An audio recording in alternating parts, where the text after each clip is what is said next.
I have never really been a follower of any religion. I just do not feel comfortable giving myself over to an invisible, all knowing entity. Never has been for me, it never will be for me. However, simply because I do not partake in that lifestyle, it does not mean I can simply turn my back when a case remains unsolved that has religious overtones. On December 4th, 1982, in the state of Boise, Idaho, a man was found bent over in one of the pews at a local church. Upon further examination, it was revealed that this guy did not have any form of identification in his wallet, and it was determined that all pieces of information was removed. However, there was 19 crisp $100 bills along with a message basically asking them to take care of his remains. Them being the church, I should clarify. The note was signed by a Mr. William L. Toomey. Today on Black Site Files from Unsolved Mysteries, I'll be giving you my thoughts to the case of William Toomey. I personally believe that the person's name, that being William Toomey, is actually his real name. However, I think there is more to this case than what the police believe. Stay tuned. After these commercials, you'll start to hear what I have to think. Robin Hood continues after this. Okay, welcome back, ladies and gentlemen. I cannot believe how many times it took to record that opening segment. Every time I tried to get going with the opening segment, it just sounded wrong, like it did not sound the way I was hoping it would. So I finally went with that final cut, and that had to be it. But anyway, so we are about to watch the case of William Toomey, or William L. Toomey. But anyway, my personal theory is that the police believe that it's an alias because of the fact that he removed all forms of identification from his wallet. Normally, I would agree with this, but I'm just ultimately wondering if William Toomey is his real name. However, what if William Toomey was he was adopted? What if he was adopted and he was given the name William Toomey? However, the reason that he emptied his wallet is maybe because during his life as an adopted child, maybe his life wasn't that easy, or maybe he was shunned in his adopted family. And he thought, well, he basically came into this world as a nobody. He went through life being abused, and he felt because of that he was a nobody. Maybe he felt like, maybe I'll just remove all identification because everybody thought I was a nobody. Maybe I'll just leave this world as a nobody. That's my theory. I think that William Toomey is actually his actual name, and that he was adopted. And there's the one of the things that they say is, well, they couldn't find anybody in the United States with that name, and that the only thing that they found was a business that shared that same name that dealt with religious garments and everything. What if he's not native to this country? What if he actually lived abroad? But anyway, enough about that. Let's actually get to the case. I'll give you, I'll give you the rest of my thoughts after. But anyway, as always, I already went past it. I'm sorry. Hold on. Let me switch back over to this. Hopefully this will work. No, hold on. I forgot all about this. Hold on. There we go. I forgot to do this, and I apologize. I apologize so very much. As always, if you liked what you watched, you know what to do. Click that subscribe button, click the like and the bell, and you'll get more videos as I upload them. Now, back to the show. Anyway. But yeah, so here we go. So this is actually one of the videos that I located online. And I'd rather do it as a video because I feel that the videos can offer a lot more than what just a Wikipedia can. But anyway, so let's get this going. 3, 2, 1. Wait. Hold on.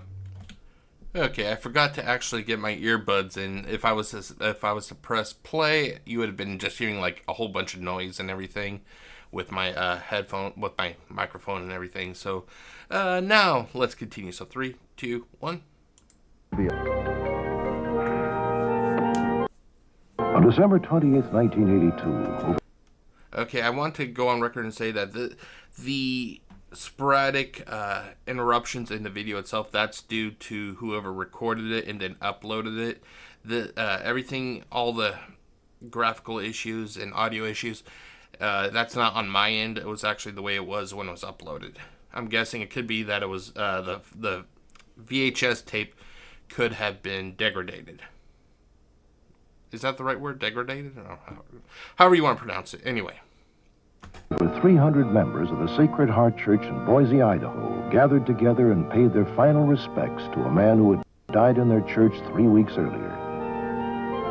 But this funeral was unusual in that no one, not the priests nor any of the parishioners, knew who they were burying. Somewhere tonight, the family of the man who died in the Sacred Heart Church 7 years ago is still wondering about the fate of their lost loved one.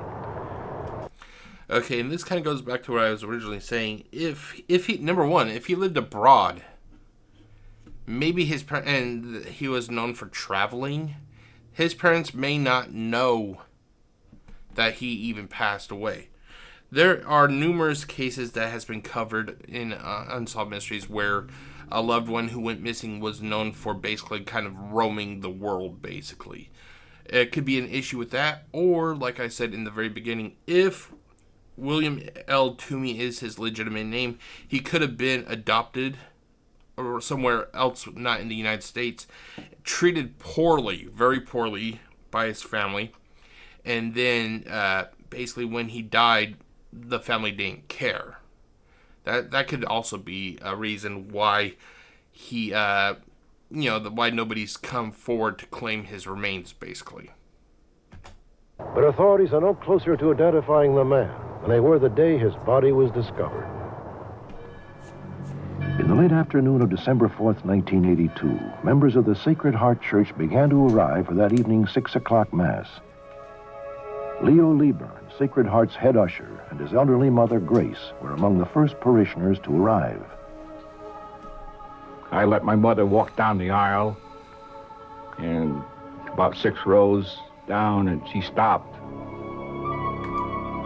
And I always wondered why she stopped. I saw her kick something, and so I walked down there to investigate. And I could see a body laying across Neela. And I just told my mother, said, I'll take care of it.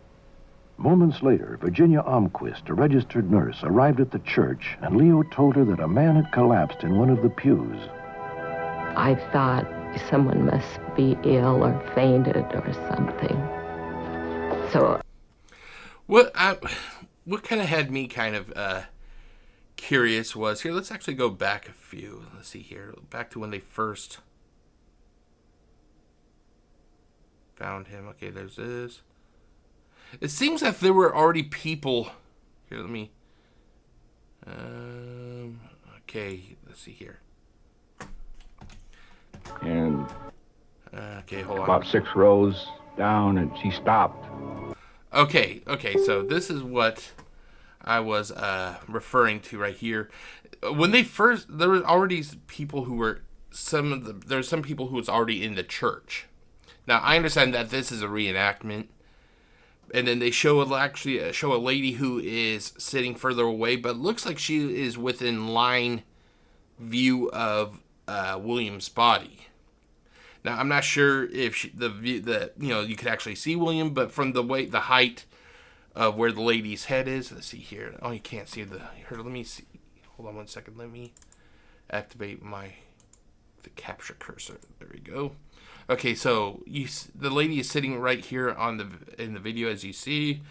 I'm wondering if she could have actually seen William's body, because these reenactments, these are based from reports that was given to the production crew, given to Cosgrove Muir and everything. So you'd think that the reports are pretty accurate, that if, this person was actually sitting here, they may have been able to see William Toomey. But like I said, that's just one of the things. It's just like, if she could have possibly seen it, and then you're telling me that nobody else walked this aisle before these people got here, and nobody saw William, who was bent over like this. I'm just a little bit confused about that. But like I said, this could also just be like a production issue, or a reenactment production issue, I guess you could say, where they didn't think about it kind of logically. And we'll just put a lady here. We'll have a lady sit over here by the windows. We'll put William's body right here, and then we'll have the people who found his body come up and say that they found him, when reality there's other people who could have seen it. That's what I'm trying to say. And I always wonder why she stopped. I saw her kick something, and so I walked down there to investigate. And I could see a body laying across Neela. And I just told my mother, said, I'll take care of it. Moments later, Virginia Almquist, a registered nurse, arrived at the church, and Leo told her that a man had collapsed in one of the pews. I thought someone must be ill or fainted or something. So I reached over and took hold of his arm to take his pulse, and it was rigid and cold. Which means that the poor guy must have been there for a while if it was rigid and cold. He's gone. You better go see if they've notified Father Fauché. I had expected that it might be one of our older parishioners, and on seeing the man, I was really shocked that it was no one I knew. Sacred Heart's pastor, Father Thomas Fauché, contacted the Boise Police Department. Photograph as we go through the scene. At approximately 5:45 p.m., Sergeant Frank Richardson arrived at the church and made an extraordinary discovery. In the dead man's shirt pocket were 19 $100 bills and a typewritten note. Appears to be a suicide note. The note read in part, "The enclosed currency should give more than adequate compensation for my funeral or disposal expenditures. What is left over, please take this as a contribution to this church." The note was signed William L. Toomey. Okay, now what I don't get is, I don't understand why this last part was all inked out. I'm not sure what that was all about. I don't think that even mentioned it on the Unsolved Mysteries wiki case. I'm not sure if it mentioned why this was all inked out. We'll probably give it to the coroner. An autopsy later revealed that the stranger calling himself William L. Toomey had died from ingesting a lethal dose of cyanide. The dead man was dressed in Western-style clothing. His belt was brown leather with a large buckle displaying a Mexican 100-peso coin in the center. Around his neck was a bolo-type tie made of turquoise and silver. Inside the stranger's rear pocket, Sergeant Richardson found a wallet. All items of personal identification had been removed. We could tell from the worn spots on the wallet and everything that it had to have been crammed full of information. And, of course, all of that information he destroyed prior to entering the church. And this goes back to what I was originally kind of saying. I'm wondering if, like I said, maybe he did not want his... If he was adopted, let's say. If he was adopted and he was treated very poorly, maybe this was like his final way of saying, like, my family didn't care about me. I'm going to go out on my own terms and at least I'll have some sort of control over my life, basically. Because if you read the letter here, let's go back. Wait, hold on. I can actually. Okay. Okay. Contribution. Okay, so if you, well, I'm not sure if you can really see it. Oh, maybe you can. It says that he preferred to be cremated. So I'm wondering if, possibly, like I said, this was him wanting to be cremated. Could have been his choice. Maybe if he was adopted, his family had a traditional way of being, like a burial. Maybe they do not go for being cremated. Maybe they want to be buried in the ground. This could have been seen as his way of, like, they didn't care about me. I was nobody to them.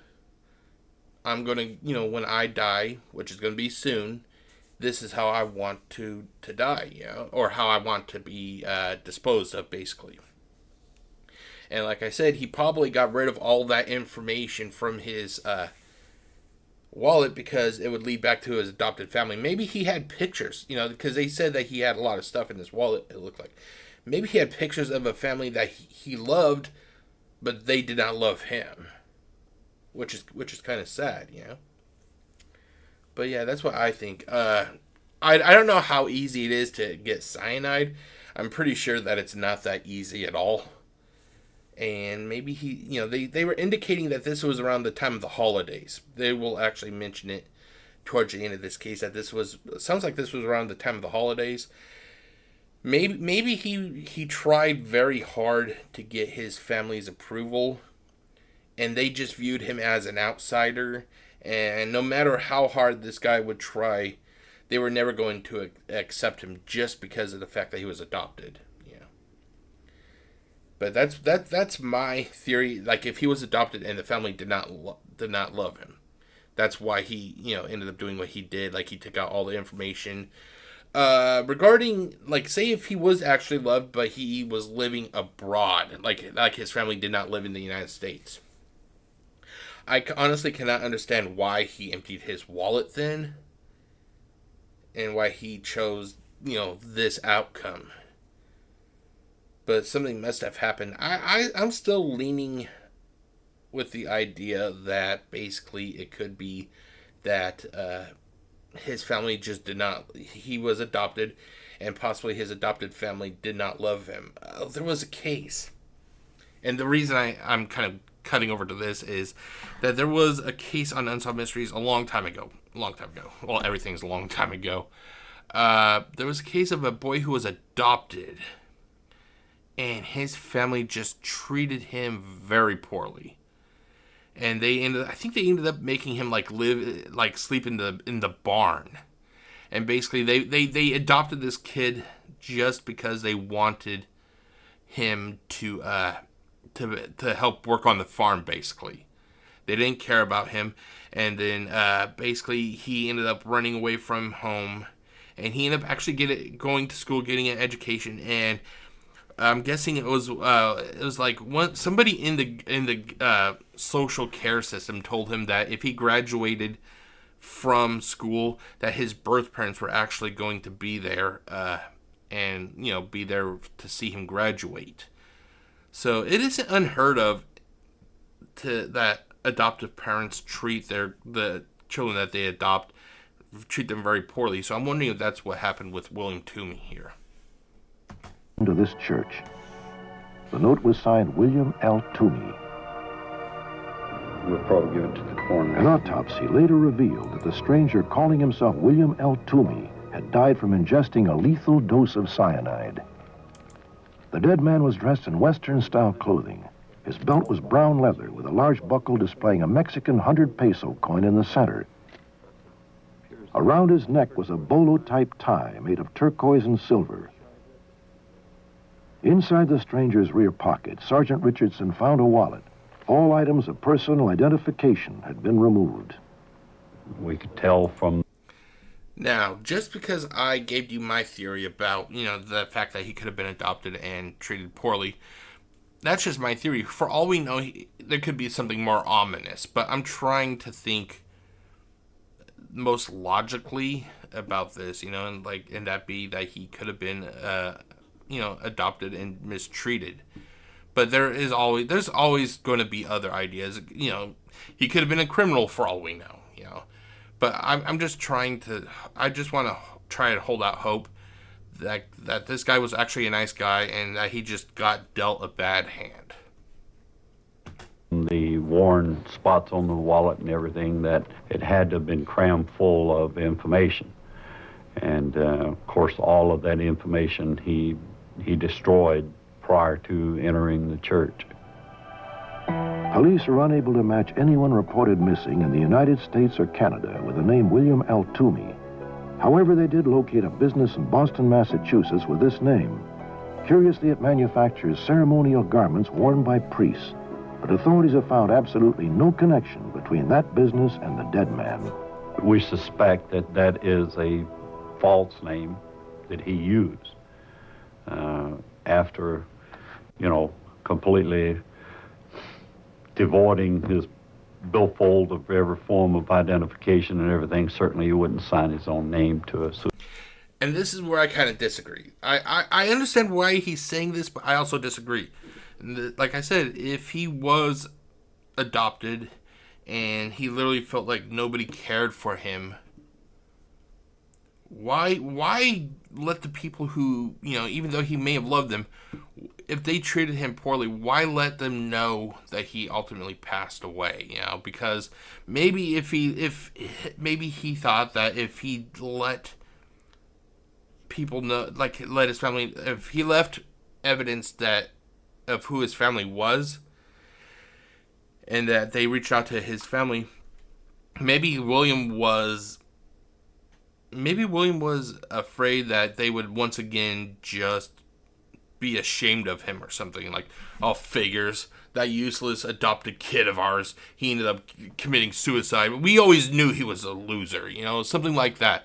Maybe he just did not want them to know about him passing away, simply because he was just, he just could not handle feeling like he let his family down again, Suicide note.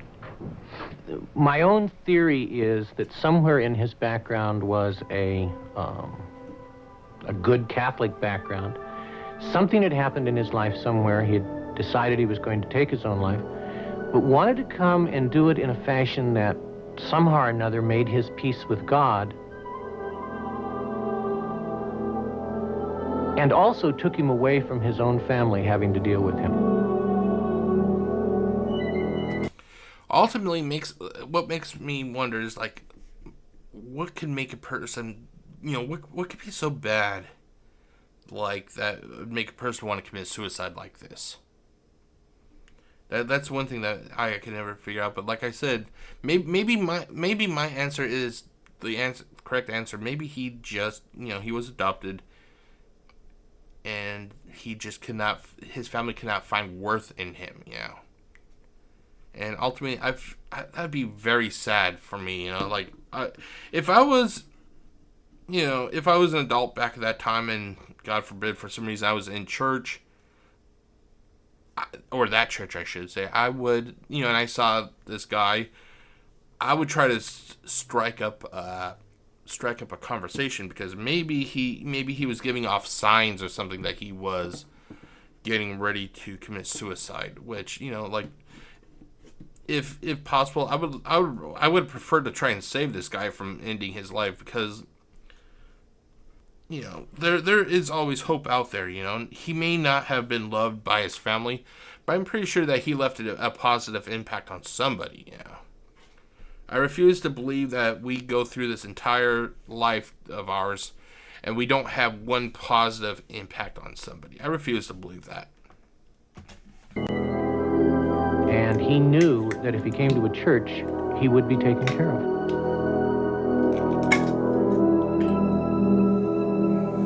I think somewhere within him was a very deep religious spirit. Saints of God, come to his aid. Come to meet him, angels of the Lord. Receive his soul and present it to God Most High. We really took this man into our hearts because he represents all of those that have problems dealing with the holidays, the loneliness. See, this is why I said that I think that this was around the holidays. Maybe, like I said, maybe just the fact that he was beaten down so much, and that it was the holidays. Maybe this was just that final holiday that he just could not handle it anymore, and which is sad, because I would like to think that there is somebody out there for everybody. Like it could be just one person, it could be 100 people, but I would like to think that there was somebody who knew William Toomey, and that would go, William Toomey, yeah, that's a great guy. Where is William? I haven't seen him in a while. Is he doing okay? I would like to think that there would be somebody out there that William actually had a positive impact on. The depression. And we wanted to say, these people do belong. They belong somewhere, and he chose to belong to us. I think there's an unsolved sadness in this, a way in which it needs to be completed. It needs to be finished. And there's always been a feeling someday we will know who this was and give him back to his family. Let us go in the peace of Christ to love and serve the Lord and one another.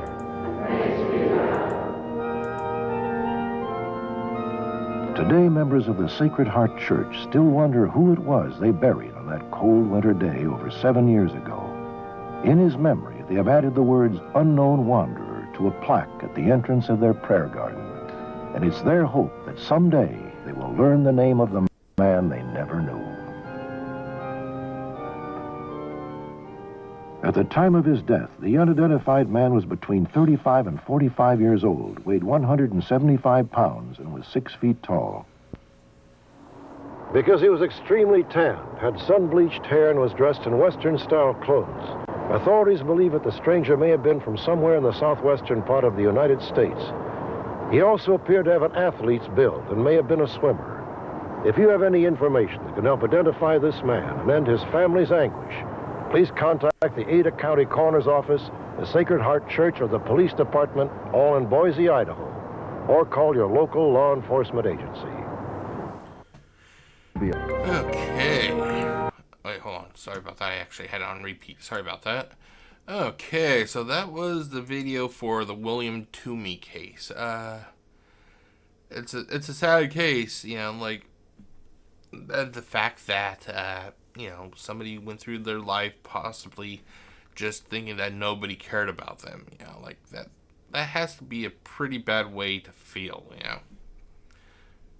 Okay, so this is the portion of the show where I'm going to go to the Unsolved Mysteries Wiki and give you my thoughts about what you see here. So let's enlarge this. I'll full screen it first. There we go. And then there we go. So we have William L. Toomey. His real name was unrevealed. Cases unidentified remains. Location is Boise, Idaho.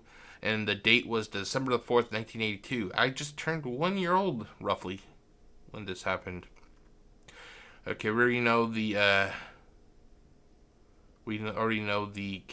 case here, so I'm just going to scroll down.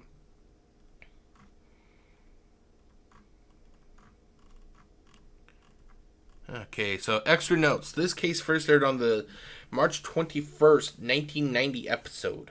It was originally scheduled for the February 7th, 1990 episode, but it was postponed.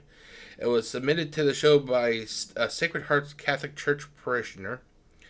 It was excluded from the film Rise release of the Robert Stack episodes. Why? I don't understand. I don't understand why this case was excluded.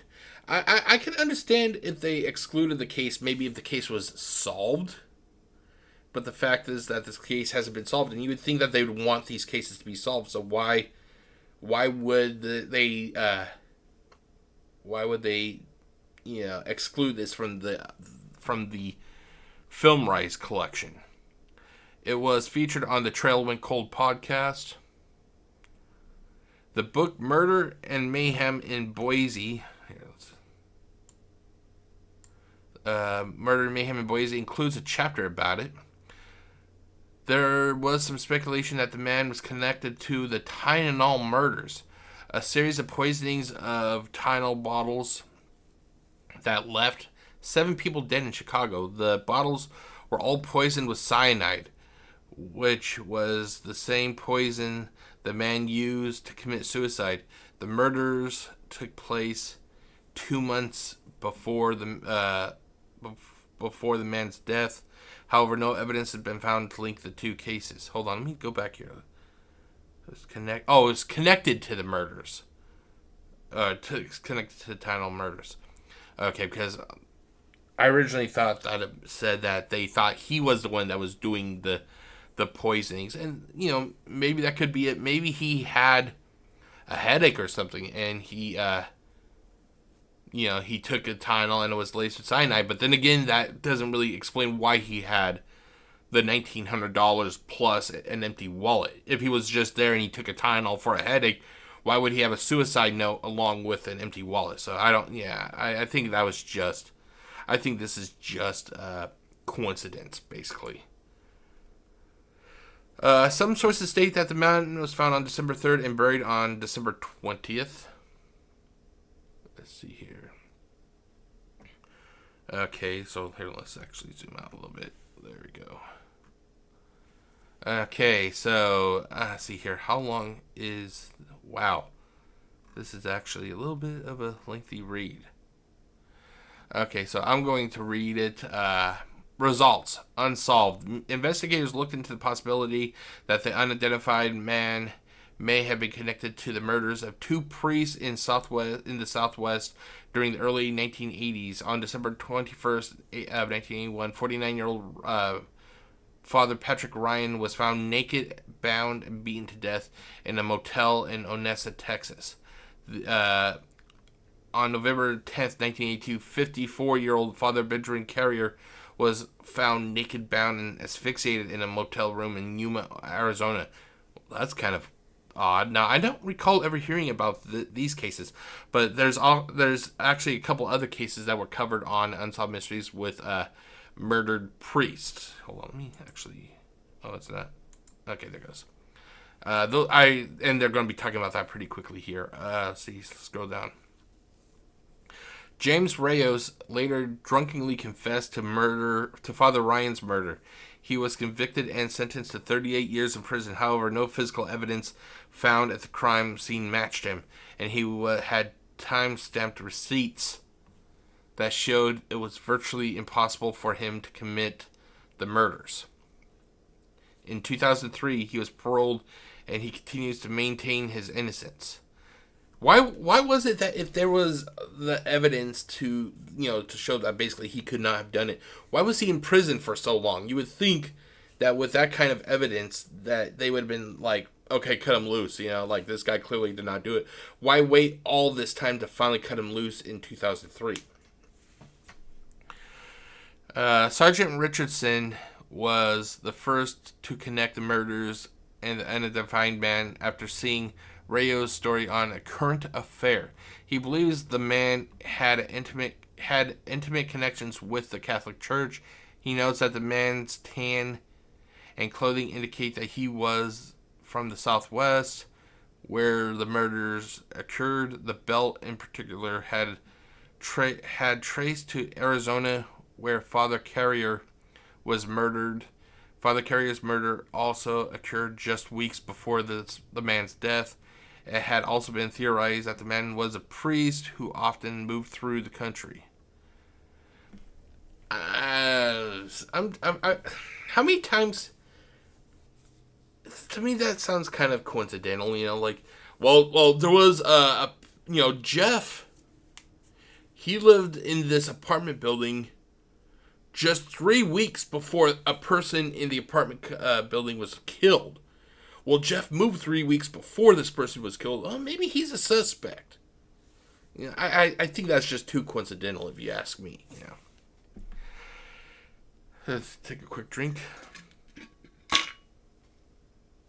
I have to get a refill. However, no evidence has been found to connect the unidentified man to the murders. There has also been speculation that he was connected to the murder of Father Ronaldo Rivera. This is one of the cases I was mentioning that I recall seeing, which occurred in New Mexico. However, nothing has been found to connect him to that case either. In July 2019, Father Faucher was arrested and charged with 10 counts of sexual exploitation of a child after child pornography was found on his computer. He later pleaded guilty to the charges and was sentenced to 25 years in prison. Not long enough, if you ask me. He has since died. I don't see a problem with that. Investigators looking into Father Ryan's murder and the unidentified man have speculated that Father Faucher may have known the man's identity. In 2020, a new investigator began investigating the unidentified man's case. He was surprised to find that the case only contained... Wait, hold on. Unidentified man's case. Okay, I'm a little bit confused. Like a suitcase or something? What are they talking about? Okay, well, he was surprised to find that the case... Oh, case file. Sorry, case file only contained a VHS tape with a copy of Unsolved Mysteries broadcast. It's a good broadcast. I love the show, you know. He contacted the show and asked if they had the man's suicide note or any other information about the case. The show's producer still had the note. You would think that the note would have been in like a police evidence and not with the TV producers. They had the note and were able to give the investigator along with additional information. Hold on, guys. I'm going to get a quick drink of water. I will be right back. Okay, I am back. Let's continue on, shall we? So let's see here. I think I left off right here, so I'm going to start down here. In June 2020, the investigator contacted the show producers again and told them that he believed he had figured out the man's identity. However, his identity has yet to be revealed. In 2021, an anonymous letter writer suggested that the unidentified man may have been James Thomas Cole, who disappeared under mysterious circumstances from Boise in March 1978. Before his disappearance, he had been convicted of stealing money from his company. It had been noted that there is a resemblance between the two. However, it is not known whether authorities have followed up on this lead. In February 2023, authorities reopened the investigation into Father Ryan's murder after a review led to serious questions about Rayo's guilt. Fingerprints found at the crime scene were originally thought to be lost. However, in 2020, the Odessa Police Department found them among their archived files. They were run through the National Fingerprint Database and matched to 3 men who have since died. The Innocence Project of Texas is currently working on getting Rayo's conviction overturned. They are also looking into any possible links between Father Ryan's murder and the unidentified man. Grace Liebram, the woman who found the man's body, passed away on September 7th, 1996, at the age of 105. Ugh. Like I said, that's one thing I like about these cases. You get, because some of these cases are getting, kind of old, and it's that passage of time that's kind of a shocker for me. Her son Leo passed away on October 31st, 2002, at the age of 81. Virginia Almquist and Sergeant Richardson have also since passed away.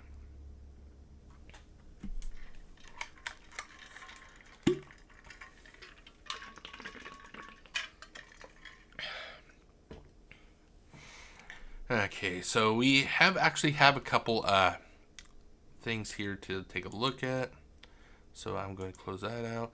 First off, we have the find a grave of basically I refer to him as until hold on, let's clear that out. Until there has been concrete evidence of who this person is, I am going to refer to this person as William L. Toomey, because that's what he signed his the suicide letter as. So basically, William Toomey, birth date is unknown. Date of death was December 4th, 1982, Boise, in Alda County, Idaho, USA, or Ada County, Idaho, USA. He is buried at the Sacred Heart Catholic Church Prayer Garden, Boise, Ada County, Idaho, USA. And then we only actually have only one photo of him. You would think that they would have taken a picture of like the plaque. And then we got some flowers from people who have left, condolences and everything. And then finally we have Grace Marie Mulligan Liebram. What was that? Her date of birth was January 21st, 1891. Like I said, the older these cases get, it's kind of jarring at how old some of these people are and stuff. She was born in Pawtucket, Providence County, Rhode Island, USA. Her date of death was September 7th, 1996. She was 105 years old. In Boise, Ada County, Idaho, USA. Her burial was at Morris Hill Cemetery in Boise, Alda County, Idaho, USA. The plot is M. Hill SJ12 183.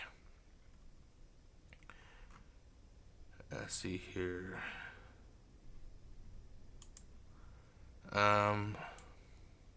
Family members. So her spouse was Leo Joseph Liebram Sr. He was born in 1890 and he died in 1978. She had one child, Leo Joseph Scoop Liebern Jr. He was born 1921 and he died in 2002. So if he was actually alive today, he would have been over 100 years old also. And then we have some flowers, and then let's look at the pictures. Okay, so he looks like this is the family plot. We have Grace and Leo, their dates of birth and death, and then basically kind of zoomed out picture. And it looks like this picture was taken during the winter. Okay, so that was the case of William Toomey. Yeah, let's do this. Okay, that was the case of William Toomey.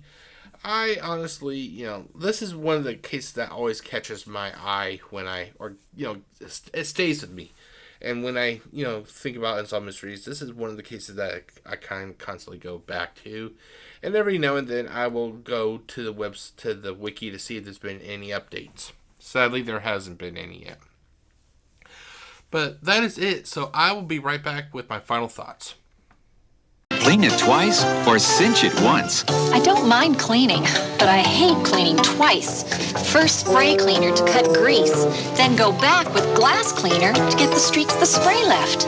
Don't clean it twice. Cinch it once. New Cinch from Spick and Span. It's the first cleaner that gets the grease and the streaks. Cinch it once and two things happen. The grease is gone and the streaks are gone too.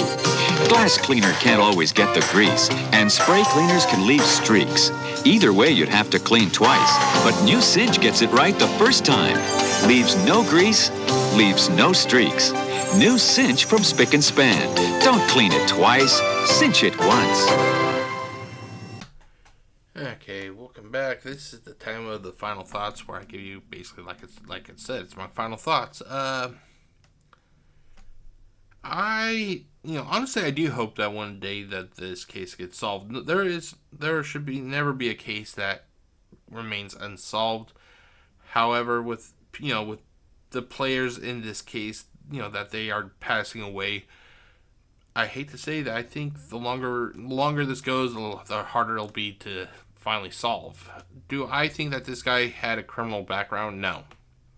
But that's just me. I'm trying to think positively when it comes to this person. I ultimately think that like I mentioned before, I think he was adopted, and he was adopted into a family that did not care for him. So he figured that because he was not cared for, that nobody loved him, that maybe he decided that he was just going to make sure that when he leaves this planet, that he was going to go basically by himself. Yeah. And I have a rather jaded, rather cynical, I'm not sure what the difference between jaded and cynical is. But anyway, I believe that we are born alone. And ultimately, no matter what people like to say, I think ultimately when we die, we are alone. You may have people there with you, but I think ultimately you die alone. And I think that this was the case with William. He felt like he was literally alone. He may have not, if he was adopted, he didn't know who his birth parents were. He was alone for all his life because his family possibly did not care for him. So he figured he was just going to kind of go by, without a bang, but just basically like a whisper, Which is sad because even though I think we're born alone, we die alone, I think we all want to have people there with us, But ultimately, when we start this journey and then when we end this journey, ultimately I think we are alone. But that is about it, ladies and gentlemen. I hope that one day that this case is solved, but like I said, the longer it goes, the harder it'll be. If you liked what you watched, which I hope that you did, hold on, I messed it up again. And that is not in the right position. Now let's move this down. If you like what you watched, which I hope you did, feel free to click on that subscribe button, click the bell and the like icon, and you'll be alerted when I release new content. As always, my name is Jeff, aka GCurse. Thank you for watching another installment of Black Site Files from Unsolved Mysteries, the case of William Toomey. Goodbye, everybody.